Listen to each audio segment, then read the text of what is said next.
Is there a man with soul so dead who never to himself hath said, gee, I'd like to ride on a roller coaster? But roller coasters aren't much fun unless you have a child along to knock you off your dignity. Which is why, halfway through a strenuous afternoon at the Wistful Vista Amusement Park, we meet the little girl from across the street with Fibber McGee and Molly.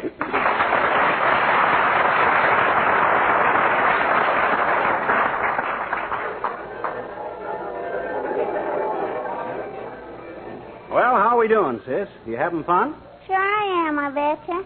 Except I'm kind of hungry again. Hungry? Okay, sis. It's my bankroll against your digestion, I guess. Here's a dime. Go buy some popcorn. Gee, thanks, mister. Hey, Mr. Popcorn Man. That kid is going to paper napkin herself into a stupor before the day's over, Molly. Well, she needs a lot of fuel for all that energy. How many times did she make you ride on the roller coaster? 12. Personally, I was ready to quit after the 4th time around. Well, why didn't you? I couldn't stand up. If she hadn't wanted a hamburger, we'd have been on there yet. Oh, all right, sis, you get your popcorn? Sure. Okay, well, what do you want to do now? Eat my popcorn. Oh. Well, what do you want to do when you finish that? Have some root beer. Hey, now, wait a minute, sis. Goodness knows I don't begrudge you a slug of ptomaine, but you're building this little outing into a colic frolic. Now, let the root beer go a little later. All righty. Then let's have some ginger ale. Now. Oh, sure. She's got an appetite like Aunt Sarah and a thirst like Uncle Dennis. Oh, now, McGee, leave poor old Uncle Dennis alone. I'm only sorry he couldn't come with us today. No, I asked him to, and he says he had to go down to the airplane factory. The airplane factory? Yeah, and he heard there was a bottleneck down there, and he wanted to look into it.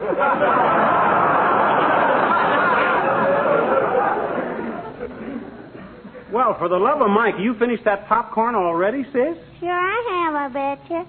But, gee, I wish I had something to wash it down with, though.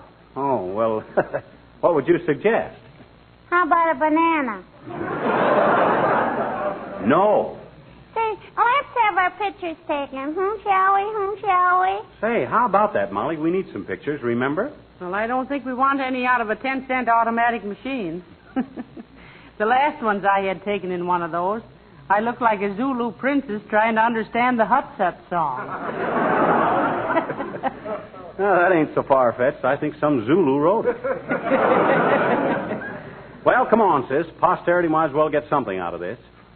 Gee, you're a dandy to me, mister. You just do everything I want to do. Yeah. Well, you remember that when the girl in the white cap bends over you with the castor oil, will you? Well, come on, Molly. Can we all get into the booth at once? Sure, we'll have a group picture taken. You can give one to your mother, sis, and show her what a good time you were having. She'd think I was having a better time if I had a lollipop in my hand, I betcha. You can get that later. Now, come on in. Pull the curtains, Molly. All right. Yeah. There. Now, you put a dime in that slot and turn the knob, dearie. Okay, now all hunch up together first. You ready? Okay, here goes the deemer.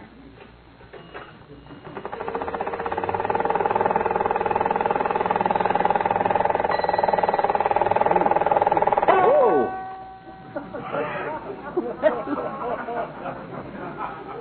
For a minute there, I thought you hit the jackpot.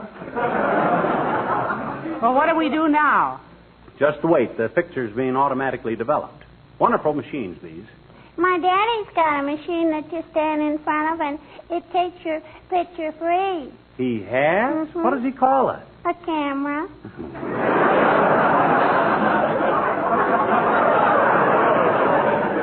Oh, cut it out, sis. You must think I'm done. Hey, what's the matter with this thing? Hey, where's our picture? Hey there. Oh, now, McGee. Oh, let's get him out. Come on. Oh, come on, dearie. It's worth a dime to me not to see it anyway. No, sir. I ain't going to be swindled out of a dime by any tin horn, tin-type tin can like this. If I can't either get my dime or a picture out of here, I'm going to kick the negatives out of it. Come on. Now, open up there. Come on. Ooh. Oh, gee, look, a man fell out of it. Say, what's the idea of busting open this tin-type machine like that, Sonny? Don't you realize... Oh, hello, Johnny. Hello, daughter.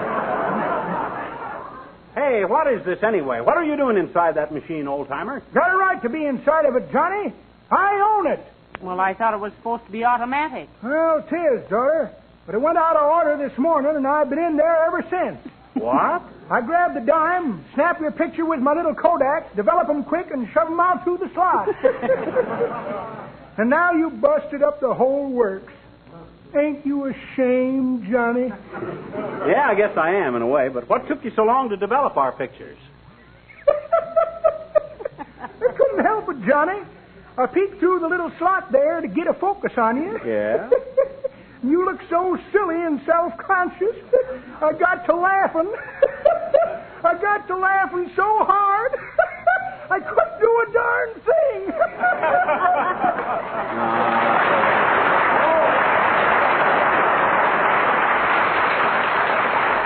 Come on, Molly. Come on, sis.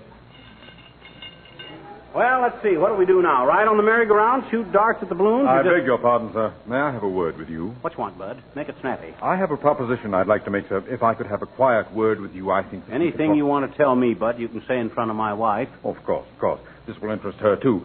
Suppose we all drop over to my hotel where we can discuss the matter in... Oh, no, you don't. Don't listen to him, McGee. He's going to get you in a poker game or something. Oh, madam, please. Nothing of the sort. I merely wanted... Skip it, Bud, skip it. I wouldn't be interested anyway. Now, don't bother me with any fake propositions. I'm out for some fun today, and I don't... But if you'll just give me a minute... I wouldn't split a second with you, sharpshooter. Now, go on, beat it before I call a cop. Very well. But you'll... The nerve of some people. What do you know? Well, what do we do now? Well, how about taking one of those boats through the Tunnel of Love? Through the Tunnel of Love? Oh, how about it, sis? Tunnel of Love. Ish.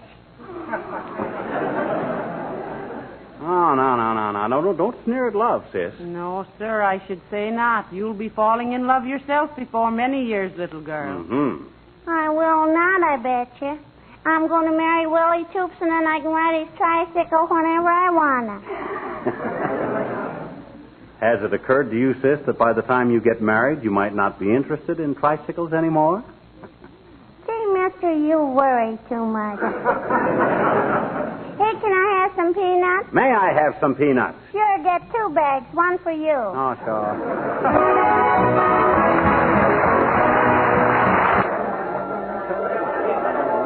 Gee, Mr. McGee, thanks for the beautiful Cupid doll. You're a wonderful pistol shooter. Oh, shucks, there was nothing any red-blooded American boy couldn't have done. Yes, Thanks anyway, it didn't sis. cost you more than $4.80 to win a plaster doll worth at least 20 cents.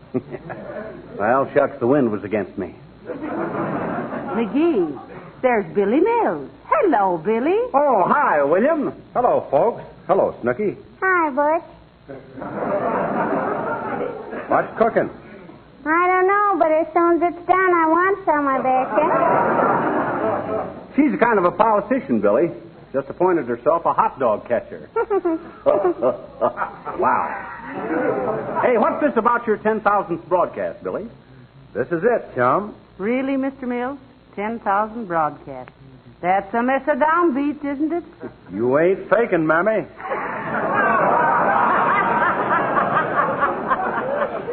Look, William Randolph, let's not kid the public, or ourselves either.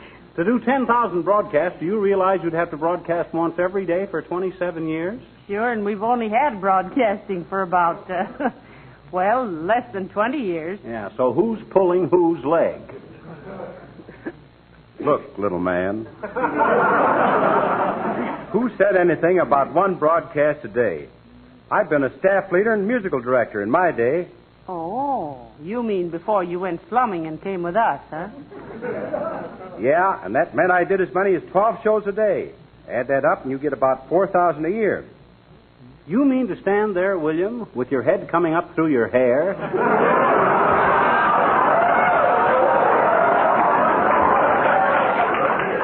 And tell us you've done 12 broadcasts a day? Junior? I've seen the time when 12 shows a day would have been considered a layoff. Now, excuse me, please. I'm celebrating. Gee, let's all celebrate. Let's all have a hot dog. Shall we? No, sis, no. We'll let the maestro celebrate in his own way. Incidentally, how are you celebrating, Mr. Mills? Well, after 16 years of this business and 3 years with Fibber McGee and Molly, where would I celebrate? On the merry-go-round. See you later.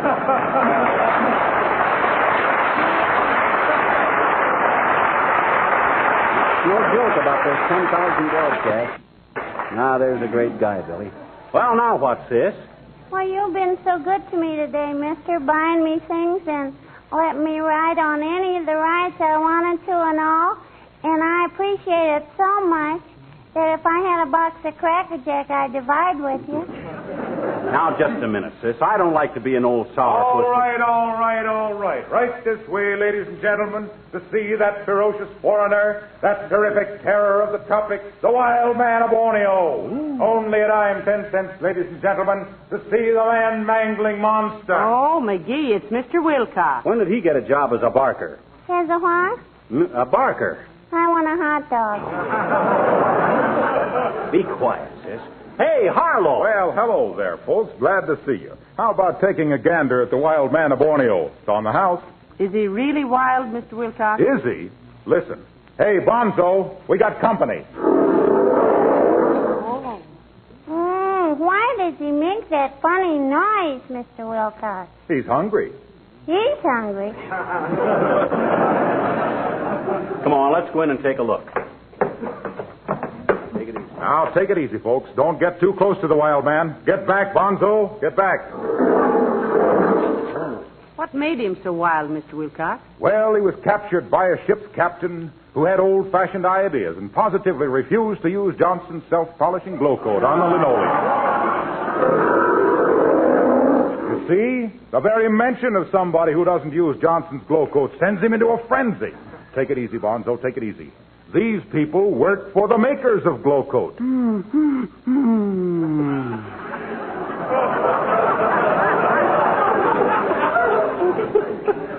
Oh, I ain't one to spoil a good sales talk, but if this monkey was born in Borneo, how should he know about glow coat? Why, what a question.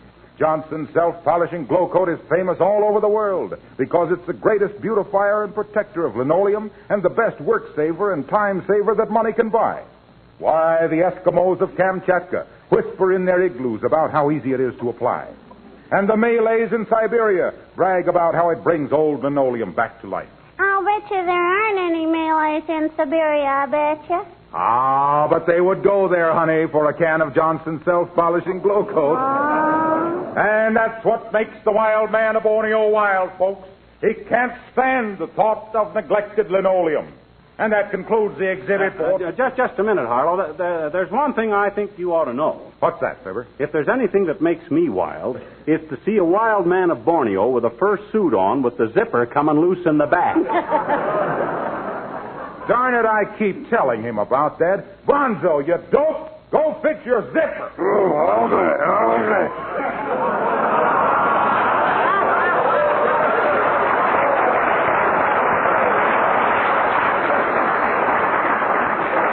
Well, come on, McGee. We still have a lot to do and see. Goodbye, Mr. Wilcox. So long, Harlow. Hey, Mr. McGee, can I go on the roller coaster alone? Can I? Can we let her go on the roller coaster alone, Molly? Oh, I think so. They'll have an attendant ride on it with her. Okay then, sis. Here's 4 bits. We'll meet you right here when you come back. Gee, thanks, mister. I'm going on the roller coaster. I beg your pardon, sir. I do hate to intrude on you again, but I feel that what I have to say is of so much importance. Oh, it's you again, is it, Si? He's been following us all around the park, McGee. I've been watching him. But, madam, if you'll only permit me to explain, I'm sure that we can... You only got one thing to explain, Bud, and that's why I don't pop you one right on your snozzola. No. I'm sure there's no cause for all your antagonism. What you mean, antagonism? I can see just as good as you can. No. Hard feelings. Now, look, the reason I wish to speak to you is this. Look, Bud, you better scram. I don't want any part of your racket. Is that plain? But if you'll allow me, You heard my husband. Now go away. Very well, madam. He's a persistent cuss, ain't he? Probably a con man. Probably wanted to sell me a half interest in Fort Knox. You think he did, really? Let's call him back.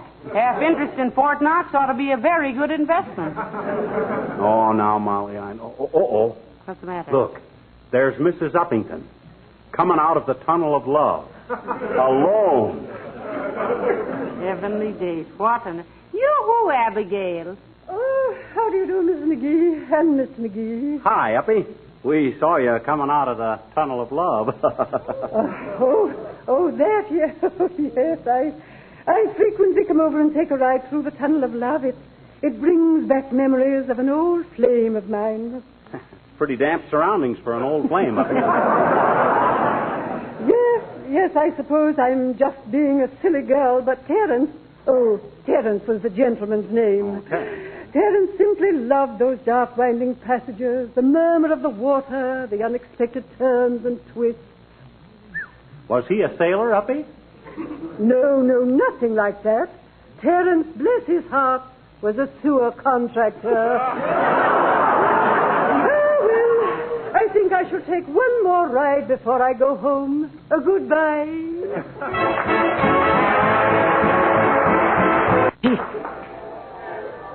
But, McGee, we simply got to find her. Did you ask the man in charge of the roller coaster? 4 times. She used up all her tickets and walked away. I've been all around the Dad Ratted Park looking for her. Oh, maybe we better notify the police of the lost and found or Gotta something. do something. Poor little tyke must be terrified, lost in all this big crowd. Oh, dear. We should never have let her go out of our sight. I'm the one. I should have known. Well. What's all the trouble, folks? Hello, Mr. Gildersleeve. We lost a little girl, Gildy, the kid from across the street. What? She was riding on the roller coaster, and now we can't find her. You let her ride on the roller coaster all alone? Well, they have attendants to take care of the children. Yeah, she was all right. Is that so? All right, eh? She's missing, isn't she? Well, Why didn't you stay where you could keep an eye on her? You're a fine one to be trusted with a little child. now you cut that out, Gildersleeve. I feel bad enough about this without having any nasty insinuations from you. I should say so. Listen, I'll go back to the merry-go-round, McGee, and I'll take another look for her. Okay, try all the hamburger stands, too. She may be mooching a handout. I must say you take this pretty lightly, McGee. By George, if I were responsible for losing a little child... Anybody that lost you when you were a little child should ought to get a Carnegie medal. You big blowhard. Oh! Now, look here, McGee. Just because you were written up in Look magazine this week, you can't take that tone with me. I'll have none of your impudence. Go on, have some. I got plenty. Why, you little bug brain, I've got a good notion to slap some of that freshness out of you. Go ahead, try it. You'll find it ain't such a good notion after all. Because you know what I'd do, Gildersleeve? No, what would you do? Well, for one thing, I'd stand right here and give you a dirty look. If you didn't have one already. And then when I got... I won't take that from you, McGee. I'm warning you. Oh, so now he thinks he's one of the Warner brothers. You got delusions of grandeur, Gildersleeve. That's enough. I'm going to split you wide open, McGee. You're so full of cracks now, you won't mind another one anyway. Yeah, you move an inch my way, Gildersleeve. Why, Slug him, Mr. McGee. Slug him. You bet I'll slug him. Hey, who said that? I did of it. Oh, my goodness. There she is now, little chum. Hey, where you been, sis? You have us all worried. See, you had me worried too, mister. I thought Mr. Gildersleeve was going to hit you before you hit him. That's an excellent idea. Now, don't you worry your pretty little head about us, my dear. No, we were just kind of upset about you, sis. Why, certainly. Well, glad you got her back all right, little chum. I'll see you later. Okay, Gildy. So long, pal. Hey, Molly, here she is. Oh, thank goodness. Say, where did you go to, little girl? Where have you been? Well, you gave me 50 cents for the roller coaster, so I took 4 rides, and then I went and got another hot dog. Another hot dog? Hey, now, wait a minute, sis. If you don't quit eating all that junk, I beg your pardon, sir. Oh, dear, it's you again. Call a cop, dearie. Look, Bud, I've told you twice that I don't want any of whatever you're selling. All we want from you is a large slice of your absence. Now, beat it before I regret very much having made a nuisance of myself, sir, but I've been watching you two. I've seen you having fun on the roller coaster. I've been exasperated in the photograph booth. Worried and frantic when the child was lost, angry when you were arguing with that portly man. In short, sir, I've seen you under all sorts of emotional conditions. Well, that's very interesting. But We now have been searching all over the country for a couple whom we could present in pictures as Mr. and Mrs. America. Yeah, well, that's all. Huh? You mean who's been searching? Who are you? I represent RKO Radio Pictures, sir, and we would like to sign you to a contract to make a motion picture with Edgar Bergen and Charlie McCarthy called Look Who's Laughing. Well, heavenly day. Oh, boy. Imagine. Oh, can you imagine that, Molly? Why, we'll be in the movies.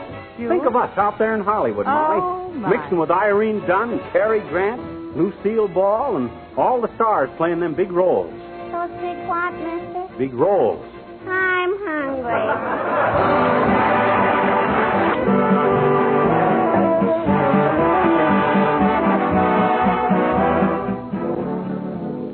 Ladies and gentlemen, in addition to Billy Mills and his orchestra, the musical portion of our program also boasts of the King's Men.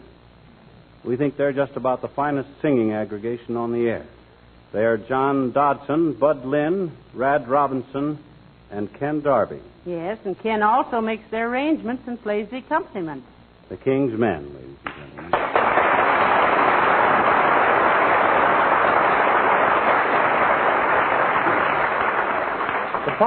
The part of Harlow Wilcox on this show is played by a young man who really makes his commercial announcements a pleasure to listen to. He's been with us for 7 years, and his real name is Harlow Wilcox. Harlow?